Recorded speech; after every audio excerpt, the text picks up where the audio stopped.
Hello and welcome to RCC at Home. My name's Natasha. And I'm Danny. If you're new here checking us out, or maybe you have been for a while, hit that subscribe button and the little bell to be notified when new videos are released. Also, if you're new or checking us out for a little while, you should head over to rccsunday.com. Trust me, it's the best way to get connected with us as a church, Ripon, Wisconsin, but then also to get updates about our new videos or things that we have coming up, like... Community group signups are happening for the fall. You can find the link to that on rccsunday.com, or it'll actually all be in the description box below. It's the best way for you to just get together with community, do life, make new friends, and also learn about the Bible. Yeah, and who doesn't want to hang out with a group of people in the fall, like fall weather, fires, talk about good stuff. It'll be great. Other great, exciting thing we have coming up, if you didn't know already, we have a concert happening at the Green, where all the concerts happen here in Ripon, and that is this Friday, starting at 7 o'clock. Tons of snacks, bouncy houses for the kids. It's going to be a really great time. So invite a friend. That's a really big thing. Invite a friend. It'll be great. The music is going to be amazing. Also, women, this is for you. If you are listening and want to get connected with other women, we are having a special Bible study right here at RCC on Monday nights just for you, led by Teresa Hecker. It's going to be awesome from what I hear. I love Teresa, phenomenal woman. So what else we got? I can't really think of anything else. I think that's it. All right. Well, have a great day whenever you're watching this, and enjoy this message from Pastor Mike. Pastor Mike. Yeah. All right. Welcome back to RCC at Home. My name is Mike, and I'm one of the pastors here at RCC. I got to tell you just a couple of quick things before we start the sermon. The first is this. This Friday night, the 17th, we're having a concert on the Green in downtown Ripon. It's going to be amazing. They're playing like 20 songs, a whole bunch of super popular songs that you hear off the radio, a few church songs as well. And the idea for this event is it's something great to bring a friend to give them a first taste of what RCC is like. So here's what I'm going to suggest for you. Here's what I'm going to ask you to do. I want you to go 3 for 3. I want you to think of 3 people right now that you could invite to this event. 3 of your friends or family members, coworkers, whatever that you could bring along. And then I want you to say 3 prayers over the next 3 days for them. Each day for 3 days, pray for your friend that they would receive the invitation well and they'd come along with you. And then finally, go ahead and give those 3 invites. Give them to your friends, ask them to come along with you on a Friday night, and I promise you it's going to be a great time. The other big announcement I have for you this week is it's the celebration of RCC's 19th anniversary. I can't believe it's been 19 years already. The time has flown for me, but it's amazing how much God has blessed us for 19 years. So it's certainly something to celebrate here as a church family. And then the final thing is this. We start a new sermon series this week, and it's called 2-Minute Warning. And I know it's the start of the football season. Go Packers, they play today.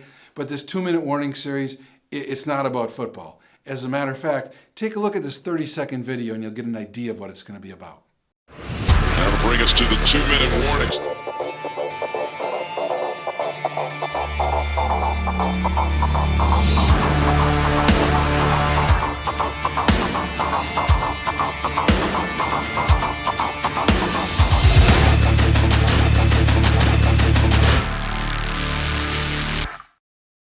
Well, that video... At church, we call those bumper videos, and you're maybe used to seeing them. We always show a little video to start a sermon. I just wanted to highlight today because there's always a reason for those videos, and hopefully that video set the tone for the teaching in this series. Because in this series, what we're talking about is what's going on in today's world. People are saying, could this be the end times? There's wars and rumors of wars and diseases spreading everywhere and crazy weather things. And if you look at your Bible in Matthew 24, it talks about that. It warns us, or the book of Revelation warns us about the end of the earth times. And all this talk kind of reminds me of an old favorite movie of mine. So here's just another 30-second fun clip for you. You could accept the fact that this city is headed for a disaster of biblical proportion. What do you mean, biblical? What he means is Old Testament, Mr. Yes. Mayor. Real wrath of God type stuff. Exactly. Fire and brimstone coming down from the skies. Rivers and seas boiling. 40 years of darkness, earthquakes, volcanoes. The dead rising from the grave. Human sacrifice, dogs and cats living together, mass hysteria. All right, so dogs and cats falling from the sky or whatever it may be, I don't know, but there's crazy stuff in today's news that might be signs of the end times. We don't know for sure. The wars, like I said, are disease, natural disasters.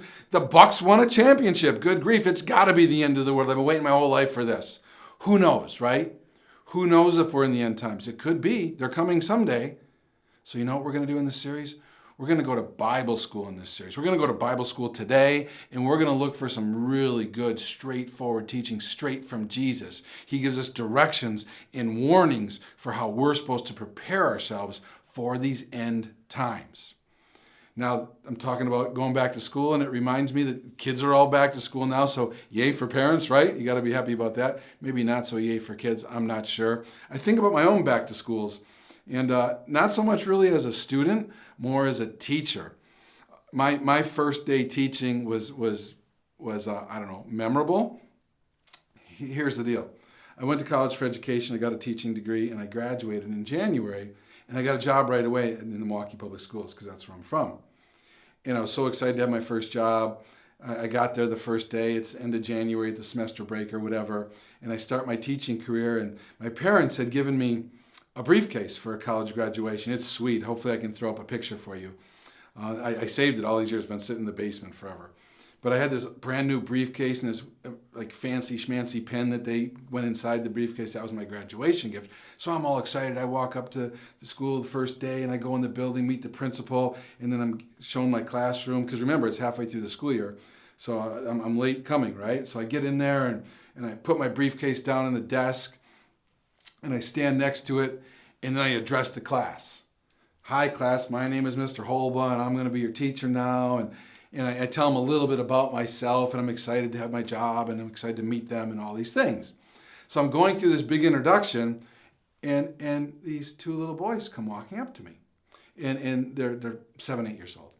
They come walking up to me, and one of them says, the other little boy had stolen his Hot Wheel. He took my Hot Wheel. He's got my car. He was really mad. I didn't really know what to do. I've been a teacher for about 5 seconds. So I look at the two kids and the accused, I say, hey, listen, turn out your pockets. Let me see if you got his Hot Wheel or not. Well, turns out one pocket, turns out the other pocket. Out of one falls the Hot Wheel. So he had it, the little bugger. Out of the other pocket falls my fancy pen. No, he's really a little bugger. I had been there 5 minutes. The whole 5 minutes, I'm standing next to my desk with my briefcase closed on my desk. Somehow that little kid got up into my briefcase, took my pen, got back to his desk, closed the briefcase, the whole deal, and I never even knew it. That was my indoctrination to teaching public school in Milwaukee. I had to rethink everything I thought I knew about schools and teaching. I had been to school my whole life. I had studied how to become a teacher. I was already coaching high school basketball in Milwaukee. I thought I knew kids. I thought I knew schools. But in that situation, I realized just how different what I thought was true, what reality wasn't anywhere close to what I thought school was going to be like. I had to rethink everything I thought I knew about schools and teaching. And you know what? You probably would agree with this. Sometimes you just have to be willing to rethink everything you thought you knew about something and just start fresh. You just have to sometimes. Sometimes you need to be willing to give up something you've been holding on to make progress. You know that too. Sometimes, says Jesus, you have to be willing to lose your life to find it. You have to give up. You have to change how you're thinking completely to find a different life. Relationships can be that way. For example, I met my wife Janet, this will sound crazy, on a spring break trip in Florida while we were in college. We'd both gone to UW-Milwaukee and we both took the same buses down to spring break. We didn't meet until we're down at spring break. We met down there and we had our first date down there and it was fun. on the bus ride on the way back, it's a 24-hour bus ride, we sat together and we talked a ton. And I got to know her better and she got to know me better. And like halfway home, they stopped at a gas station or whatever it was, and you could get out and get some snacks or whatever at the gas station. And I had spent all my money on spring break. I had like $2 left or something, and I was hungry and I wanted a candy bar. So we went to the gas station. I was going to get a candy bar. My favorite candy bar at the time was a Mounds. I still love Mounds candy bars. You can't go wrong with coconut. So I'm having this idea for this Mounds, and I go in to get the Mounds. However, as I'm shopping for my Mounds, I remembered during our conversation on the bus, Janet had told me that her favorite candy bar was a Snickers. Well, however much money I had, I didn't have enough money for both. I had to pick. I picked the Snickers. And I went back to the bus, and I shared the Snickers with her. But I wanted a Mounds, right? I wanted the Mounds. I mean, it was actually perfect to share because it comes in 2 parts. I could give her one, I could add one. I wanted the Mounds. But she wanted the Snickers. And that was the first adjustment of many over all these years. My first willing sacrifice for someone that I cared about. There's been so many more over the years. Here's an example. If we've ever gone to a motel room, setting the thermostat is a deal for us. It's just a deal. And honestly, it usually involves a sacrifice from me because I don't know how she does it. She likes the room 10 degrees hotter than me. And she plays mind games about it. She like tricks me into thinking I'm wrong or we have to do it her way. And if I do change the thermostat, I kind of got to sneak over. Like one time I snuck over to her when I thought she wasn't looking. She's like, "What are you doing?" And I'm like, "I'm hot." And then she plays the mind games. "No, you're not. You're not hot. You just think you're hot." And I find myself actually considering, could this be true? Do I just think I'm hot? Am I overdressed? Is it just me? I must be the crazy one, right? But over the years, I've figured it out now. And this hot, cold thing, I believe is a woman's issue. Sorry, ladies, don't turn me off. I think I can prove it. I think a lot of the ladies that I know, a lot of them have a hot and cold confusion. And I think I found some evidence to back that up. Here it is on the screen. And let me ask you, did you ever see a guy wearing a turtleneck vest? I don't think so. But ladies, something you wear. Hot and cold confusion. Are you hot? Are you cold? You don't even know.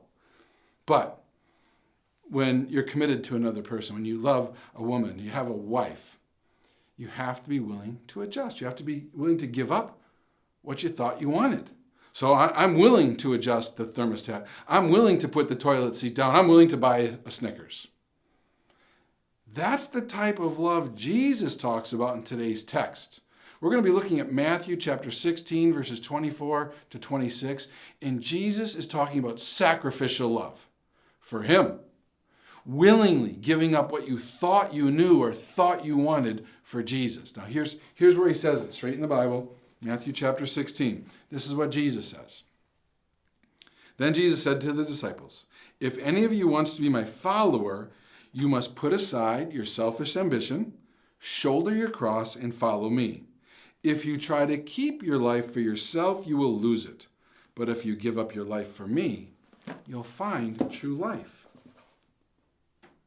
Yeah, this is not some warm and fuzzy message from Jesus.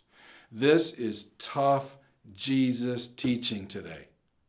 There is so much in these 3 verses. There's so much. We're only going to study just a few verses today, but this could be a 4-hour sermon. Let's break it down. It won't be a 4-hour sermon, I promise. It might be a little long, but let's break it down. Jesus is speaking. He begins with the words, "If any of you want to be my follower." I see four whole sermons there because theologically speaking, there's at least 4 huge points. The first is this. He uses the words if and want. You know what that implies from Jesus? We have a choice. We have a choice to follow him or not. He allows us to choose. God doesn't force us into faith. And then he says, any of you. Seems like small words, right? Just 5 letters. However, think about it. Anybody can choose to follow Jesus. Anybody. Doesn't matter your background, doesn't matter the mistakes you've made, doesn't matter who your parents are or where you grew up. Anybody can follow Jesus. That's a big point. The next word is my. It's just 2 letters, my. Jesus says his followers, right? My followers, says Jesus. Jesus doesn't say follow a church or follow a religion. He doesn't say that. That's why any good church must teach the Bible, not some guy's or some woman's opinion from stage about the Bible. No, no, no. A good church, any good church of all sorts of denominations, has to teach what Jesus or what God talks about, not just their opinions. My follower, says Jesus, not a church follower, not a pastor follower, my follower. And then that word, follower, that's the last one. What does follower mean to you? You could follow someone on Twitter, or you could follow a coach or a sergeant. If you're in the Army, you could follow a teacher. You could follow a guide. If you climb Mount Everest, you're nuts if you don't follow a Sherpa. They make sure people are safe and get them to the top and back. Will you choose to like Jesus? Or what, maybe respect Jesus?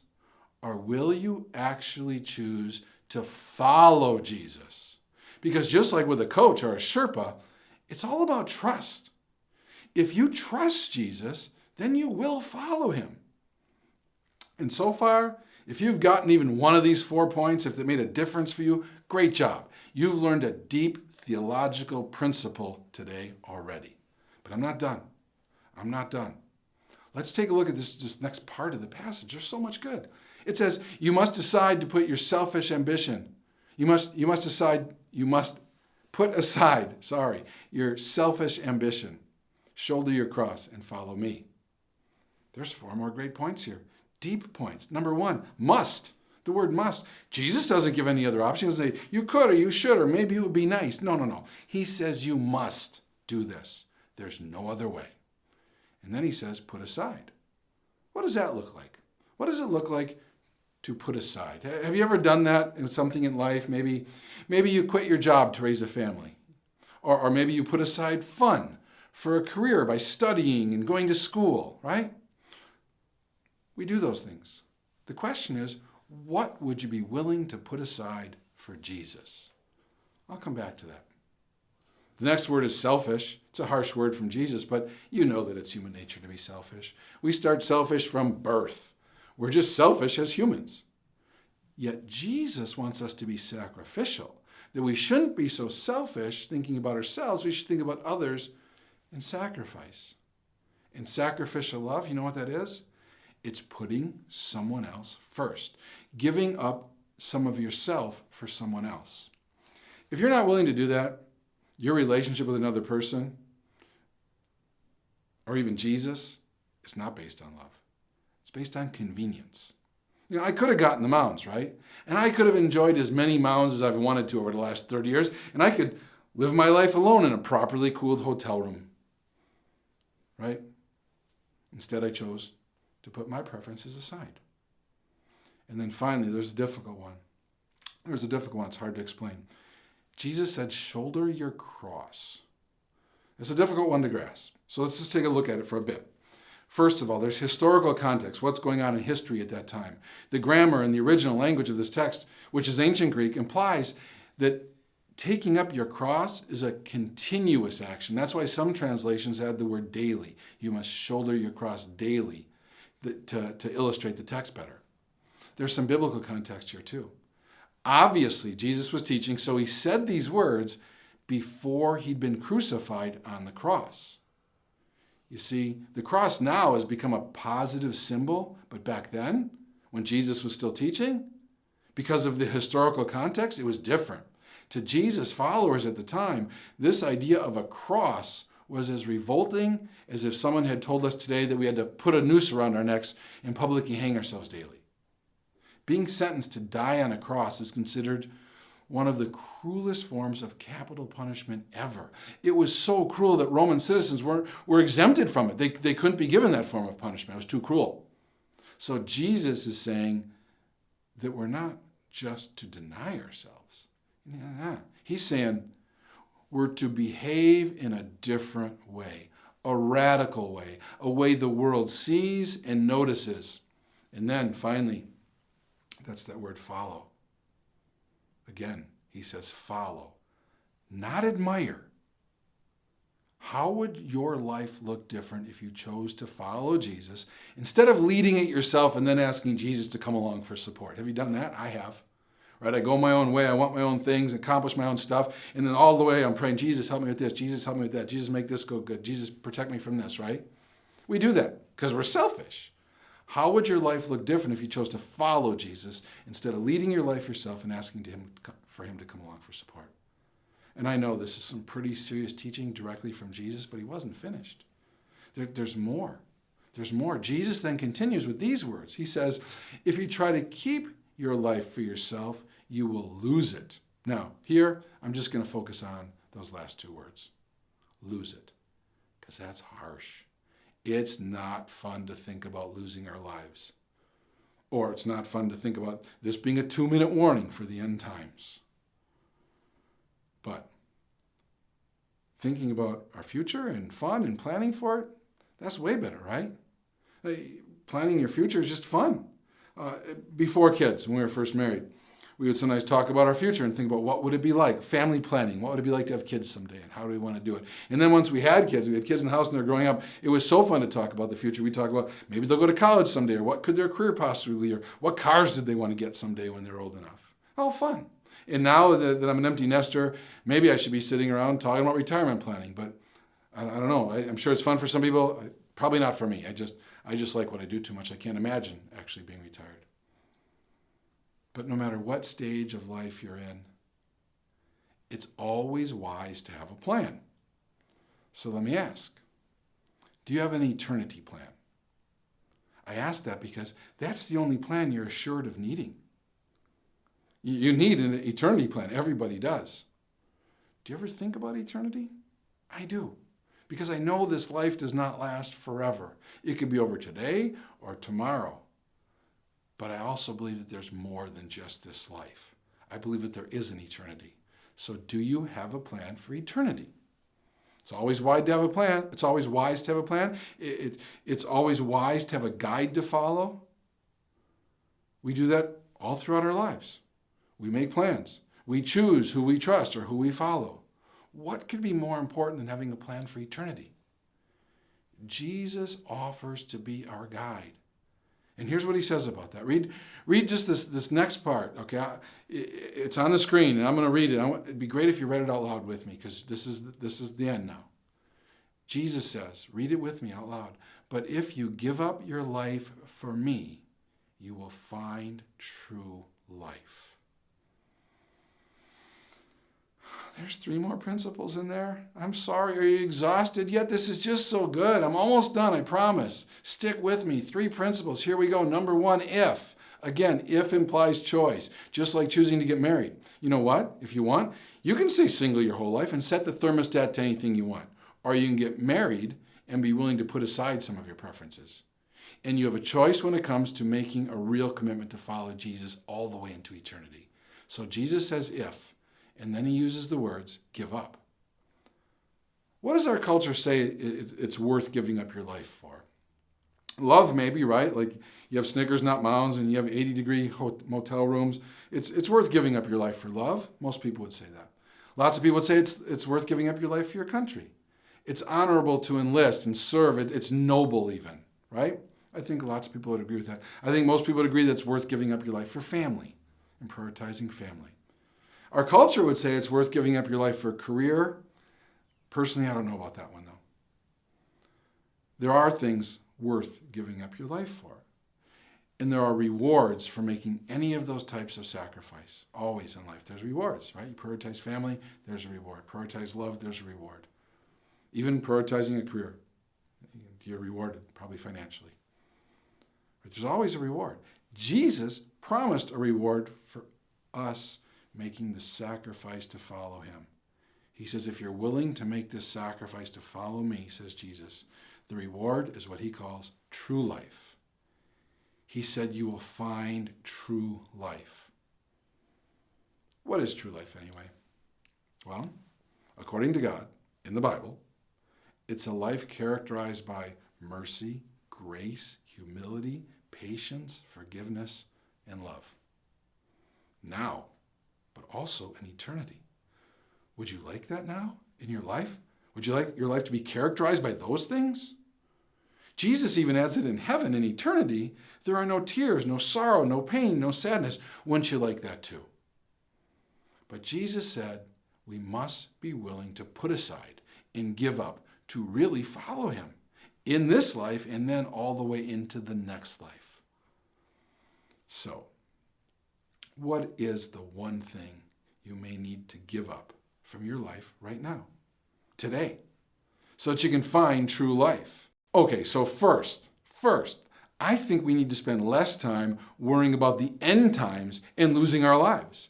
Instead, we need to spend that time thinking about true life now, and also, not just true life now, that's good, what's true life now, but then also, what is beyond our end times on earth? And consider then who we're going to follow now so we can also follow him there. That's what we should spend more time thinking about. You know, this fear of losing our lives to war or losing our lives to diseases that are spreading everywhere. This fear, you don't need to be so fearful. Instead of fearing someone or something taking your life, do what God says. Take charge of your own life. He's given you free will. No one can rule over your life but you. Jesus says, God says, take charge yourself of your life and choose who you want to give your life to. You choose now and eternally. Then there isn't fear of someone or something else taking your life from you. You've already chosen who to give your life to. And you're secure for all of eternity. So I have a few assignments to finish. Assignment number 1 is this: pray. Assignment number 1 is this: pray. Pray that whatever it is for you to give up gets revealed to you this week. Say to God, I know I'm supposed to be giving up things. I don't know what they are. Guide me, God. Tell me what I need to do this week. Yours could be very different than mine. That's amazing. That's how big God is. And then Jesus says we're to live in a radical new way. So, what's one thing that you need to start doing today or this week to carry your cross daily? What do you need to start doing? And these can be tough. Maybe you need to be more forgiving, or you got to give more mercy, or you need to be more kind, or maybe you need to obey God more, right? What is it? So assignment number 2 is to pray that. Pray and ask God that whatever it is that you're supposed to start doing gets revealed to you this week. And I advise you this: share these prayer requests with someone, a friend, a family member, even me. I promise, if you send me an email and share what you're doing, I would never, ever tell anyone else that. And I promise I will pray for you, because accountability helps. Telling other people what you're trying to accomplish helps. They can support you and encourage you and pick you up when you fall. So share these prayer requests with someone else. Tell them what you're asking God to help you give up, or what you're asking God to help you start doing. Tell someone else. It's healthy. Then finally, assignment number 3 is this: after you know, right, you pray and you know what God tells you to give up, do it. Give it up. Second part of assignment 3, after you know what to start doing, do it. Don't just pray and get an answer from God and then sit around and do nothing about it. Actually make the change. So right now, I'm about to pray, but before I do, I have to tell you, stay tuned all the way through the prayer, because Pastor Sam's going to come on, and he has a really awesome, amazing announcement to share with you when I'm done praying. So we're going to pray, and then you're going to hear from Sam. Let me pray for you. Dear Lord, as we've talked about your word today, I've been teaching myself as well as everyone listening. And God, together we pray a prayer and we ask, please God, if there's something in our lives that we need to give up to become better followers of your Son, whether it's a thought process or an action, whatever it may be, help us know what we're supposed to give up, God. And then we see all these things we're supposed to be doing to live in a radical new way. God, point out at least one of these things for each of us. Point that out. Tell us what it is. And then, Lord, please help us do it. Help us give up what we need to give up. Help us start what we need to start. Because we do all this because we love your Son and we believe in you. We pray this in his name. Amen. Hey RCC family, today I get to make a really fun and exciting announcement. Today I get to announce, and I'm really excited to do this because I know she's going to do an incredible job. I get to announce that starting today, Natasha Padilla will begin serving as RCC's Children's and Communications Director. You can come on out here, Tasha. You can be out here. Thanks, Sam. I'm really excited for you to be here for this. So all things RCC Kids and all things communications, so whether that's emails that go out or social media stuff, you're going to be the director of those things. I'm pretty excited for you to be in that role. You've proven to be so good at all of those things. Kids love you. My kids love coming to hang out with you on Sunday mornings. It's awesome. So I've got a couple questions for you. Okay, shoot.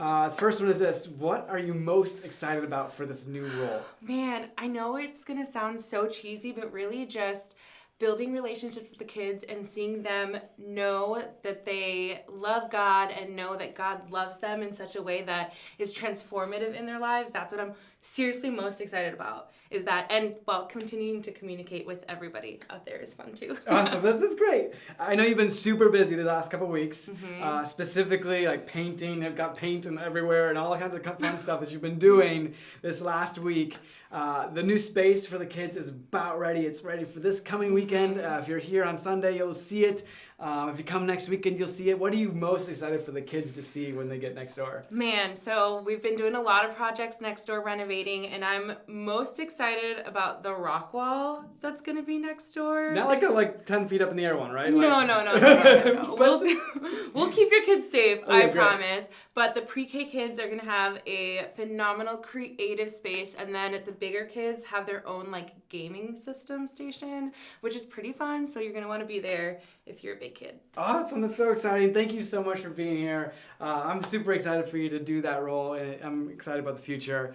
As we finish up today, what you need to know is that you're actually giving. When you give here at RCC, you're making it possible for RCC to offer incredible kids ministry to all the kids and students that attend. It's this incredible ministry. It's awesome to see kids knowing that God loves them and that we love them, like Tasha was talking about. My own kids get to come here and they love it. They have so much fun.